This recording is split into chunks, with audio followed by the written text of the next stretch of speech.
Marriage is a lifetime journey. From the first glance of desire, the first kiss and its promise of infinite love, the tiny flat you move in together, the moment you realize she's pregnant, the night trips to the 7-Eleven to get her the ice creams and pickles she craves for, the bigger house and its big mortgage, the dog, the weekends with the in-laws, the broken communication, the lack of sex, the loneliness, the divorce. 40%. That's the share of marriages in the US that end up in divorce nowadays. All around the globe, marriage is slowly, but surely, collapsing. But why? Why can't people stay married anymore? Or maybe the real question is this: why do we even get married in the first place? What is it? Is it a biological need, an instinct, something dictated to us by our DNA? What?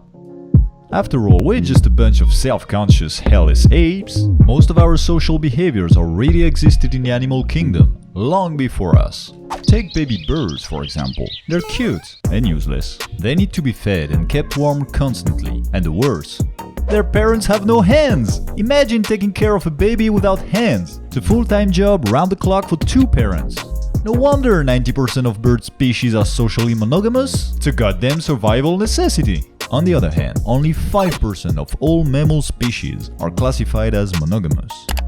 But if we look at our closest cousins, however, the share goes up to 27%. Small Asian apes like gibbons, for example, are rather faithful. But male gorillas, man, they love to be surrounded by females. So, contrary to most mammals, primates have a slight tendency towards monogamy. And that's really all biology can tell us. Our DNA doesn't make us monogamous nor polygamous. Our environment does. Is there a lot of food around? How many predators are waiting in line to turn you into food? What's the male to female ratio? That's what structures the social game. Even at the level of the beaver. Look at them. What do they do all day? They swim, they bite trees, they sleep. That's it. But the weird thing is that depending on which part of the world they live in, they have different lifestyles. While the European beaver is strictly monogamous, the American beaver can't help cheating. The point is, we're social creatures. If we want to understand if marriage makes sense for us, humans, we have to dig into history to find out. Let's start from the beginning, with the noble savage unspoiled by the oppressive institution of civilization. Hunter-gatherers have often been portrayed as a bunch of primitive communist swingers.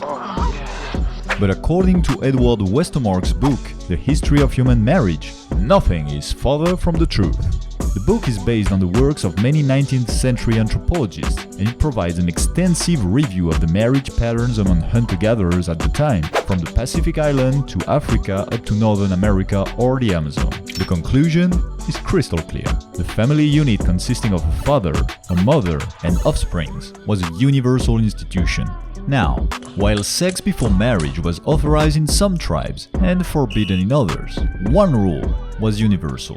If a guy let one of these little dudes finish off the race, if he got a girl pregnant, then he had to marry her. The point of marriage was to raise a family, and among hunter-gatherers, this was as much a necessity as a cultural norm in most places and times.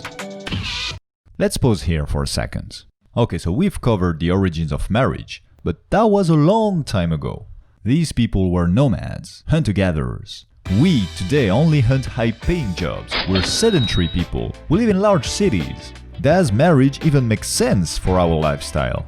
How did marriage evolve when people stopped being nomads and started gathering in cities? We'll have to go far back in time to answer that, as far as possible, up to the oldest written laws known to date, the entire code of the city of Babylon, dated to 1700 BC, the Code of Hammurabi. What's interesting is that a good chunk of the code is actually dedicated to marriage, and that gives us a good idea of how important marriage was at the time in Babylon. Let's have a look.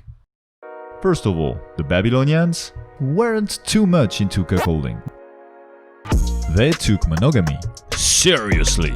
According to the law 129 of the Code of Hammurabi, if a man's wife was surprised with another man, both of them had to be tied and thrown into the water. So the relation between monogamy and marriage wasn't invented yesterday, it seemed already pretty clear 4,000 years ago. And what's the other cornerstone of marriage? You know, I take you to be my wife, blah blah blah blah blah, in sickness and in health. Here we go, mutual assistance. That's also covered by the Code of Hammurabi. Law 148 specifies that a husband whose wife was deceased was not allowed to divorce her. He must keep her in his house and support her for as long as she lived. But not all marriages had to last till death do them part. Law 142, for example, shapes the concept of the divorce. If a wife could demonstrate that her husband neglected her while she had no guilt, she had the right to take her dowry back and regress to her father's home. From a quick glance at the Code of Hammurabi, we see that for Babylonians, marriage wasn't just about throwing cheating wives into the water. It was an institution meant to protect women and children, which in turn was necessary to ensure the survival of society as a whole. But let's not be too idealistic either. The line between protection and oppression is a very thin one. I'll make him an offer he can't refuse. And it's been crossed many times. In the early days of the Roman Republic, for example, the Roman father had absolute power over his family. After a rough day erecting columns for some temple, and maybe too many pints of that spiced honey wine, a man could come home and literally imprison, sell, or kill his children if he felt like it. But later on, a young revolutionary with dreams of a more equal society would shake the foundations of the old Roman society. As it gained influence, Christianity slowly pushed the Roman emperors to abolish, one by one, all the father's excessive powers. Another thing that's been heavily influenced by Christianity is same-sex marriage. Pre-Christian Rome was pretty open-minded sexually. Back then, people weren't characterized as heterosexual or homosexual. Actually, it wouldn't have occurred to anyone at the time that what one chose to do on his own time with his genitals had anything to do whatsoever with God or the government. The Roman Emperor Nero, for example, who ruled from 54 to 68 AD, twice married men in formal wedding ceremonies and forced the imperial court to treat them as his wives. Things began to change with the rise of the Christian doctrine, which stated that the only purpose of sex was procreation. The Roman attitude towards homosexuality shifted slowly until same-sex marriages were prohibited in 342 AD. Okay, we're halfway through this video, and at least one thing is clear. Marriage is Old as fuck. So now I ask you, what marriage? Isn't there a little something important we haven't addressed yet? The elephant in the room? You know, sweaty palms, dilated pupils, butterflies, the coolest drug ever. Love. Humans like to fall in love. They've been doing it for millennia. They've also been marrying each other for millennia. It's just that, for millennia, nobody saw a goddamn relationship between these two activities. The love marriage is actually a very recent invention. In ancient Mesopotamia, as the historian Stephen Bertman pointed out, the Sumerian word for marriage literally meant to measure the earth, that is, to mark off land. At the time, marriage was fundamentally a legal contract between two families, the ultimate goal being to perpetuate an orderly society. Stephanie Coontz, a historian specialized in marriage and family, explains it perfectly.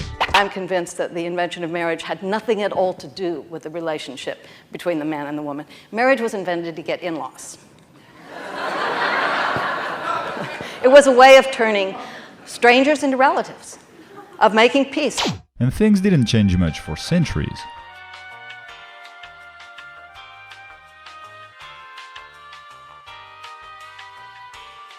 In the Middle Ages, marriages among upper classes were arranged based on wealth or political alliances between the two families. Love was certainly not a requirement, as it was expressed quite bluntly by Montaigne, a French philosopher from the 16th century. A good marriage, if there is such, rejects the company and conditions of love. Marrying the woman you love would be like warning, shitting in your hat and then putting it on your head. Classy. For peasants, however, things were a bit easier. The point of arranged marriages was mainly to pass on wealth to the next generation. But most peasants had too much month at the end of their money anyway. There was no need to arrange a marriage to pass on their life of misery to their kids. It was automatic. The good thing is, that with such a lack of money, they could afford to marry more often for love. See, that's the problem with money. It may not buy you happiness, but if you don't have enough, you certainly can't afford to live a life. The point is, when times are hard, people try to survive and postpone everything else, including marriage and kids. Throughout history, marriage and money have always been two entangled issues. Do you think that marrying after turning 30 is a modern thing? Do you think that in the good old days, people always married very young? Think again. Take England, for example. It's true that in the 15th century, most women were getting married in their early 20s. At the time, many peasants were living off the common land, which were the fields left by the landlord at the disposal of the peasants. But in the following century, most of this common land was sold to private owners, fenced and grouped into much larger farms. This is known as the enclosure movement. This slowly killed the small family farms, creating massive unemployment among peasants. By the late 16th century, most of young couples couldn't afford to put a roof over their head, so they had to postpone marriage. The average age at first marriage for women had climbed to 27, and about 10% of the population didn't even marry at all. And then England started the Industrial Revolution. Factories were everywhere, and they were hiring, especially women and children, because they could pay them even less. No labor laws back then. Those were the heydays of capitalism.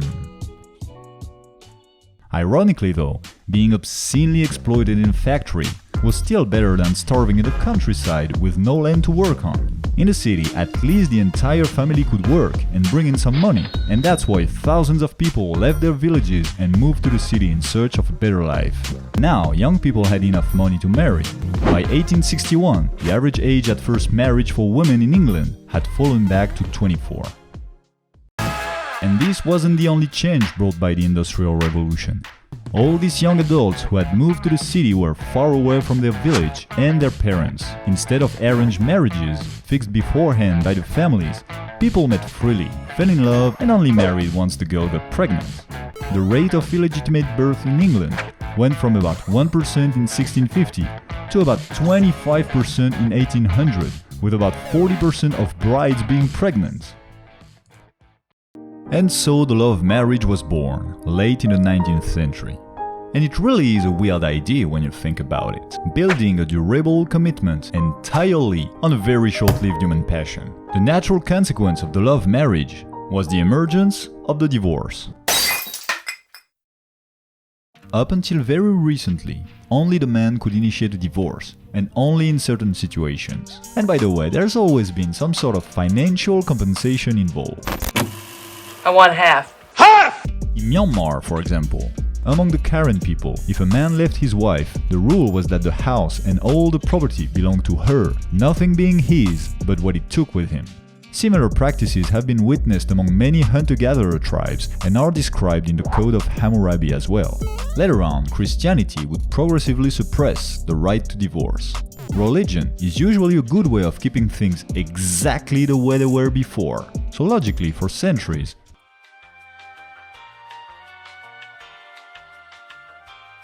nothing happened. Divorce finally re-emerged in the Western world in the 19th century, but it was a difficult and costly process, and the guilt of one of the partners had to be proven. We can understand the reluctance. It's not just about oppressing women. Want it or not, marriage is a pillar of society. You shake that pillar up, who knows what's gonna happen? And making divorce easy was just dynamiting the whole thing. The Soviets didn't care, they saw marriage as a bourgeois institution anyway. In 1917, Russia became the first country to legalize the unilateral no-fault divorce. The rest of the world held on until a wave of the sexual revolution hit them.